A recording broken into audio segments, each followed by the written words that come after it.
They say we live in a world of fake news. I disagree. We actually live in a world of fake olds.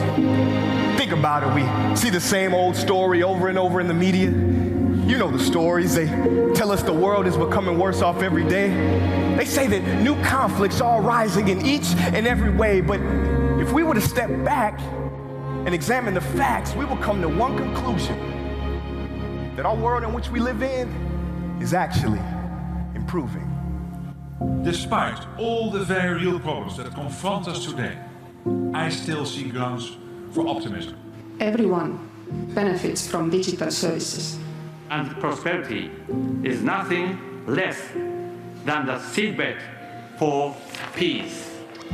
Thanks to trade and globalization, we have made huge progress in areas like poverty, infant mortality, hunger, crime, education, and disease reduction. And see, the smiles of millions of people around the globe are the proof. Now, that's not to say we don't have a long way to go, but can we please tell the truth? It is said that in a time of universal deceit, telling the truth is a revolutionary act. Well, ladies and gentlemen, I am standing here in front of you to do just that. And I do not mean to offend anyone in the room, but the strongest nation in the world is not the USA. It's not Russia. It's not found anywhere in Asia. The strongest nation has always been and will always be imagination. See, if we can imagine a better world together, based not on our differences, but on the things that connect us and make us whole, then we can create a future that is much greater than any vision we could ever have alone.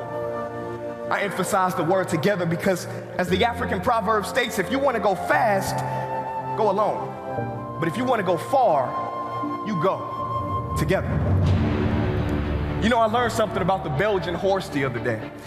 Did you know that one Belgian horse can pull 8,000 pounds by himself? But get this, two of them can pull 18,000 pounds. And if you send them to training, I mean, really focus them on this singular endeavor, then they can pull 25,000 pounds together. Together, we can pull so much more. You know, as a student of history, I study the decisive moments of mankind, the pivot points. There have been many pivotal points throughout history where we found ourselves at a crossroads, given the choice of going one way or another. Ladies and gentlemen, this world is at a pivot point, and we as individuals can continue business as usual, or together we can develop a rather unusual business. A business based on courage, character, and clarity. A business whose goals are free trade, peace, and prosperity. A business that does not focus on isolationism, but answers the global call. A business that builds bridges instead of walls. See, the truth is, there is no first or third world. There's one world. In the universe, uni meaning one, verse meaning song. We all have a part to play in this song. Some of us will pick to play first chair. Those who can lift the world up in ways that no one else can. That's you. See, we have many instruments in this ensemble, from violins to cellos to flutes to French horns. And when they solo, they all sound very clever.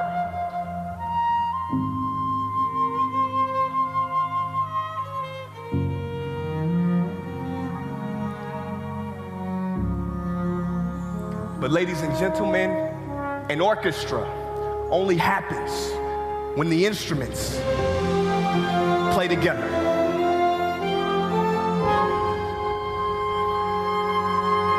Your show was much more telling than any speech, because I think you express this,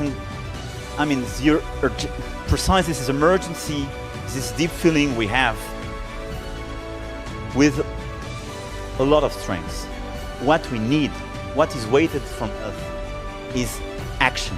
Small and big action.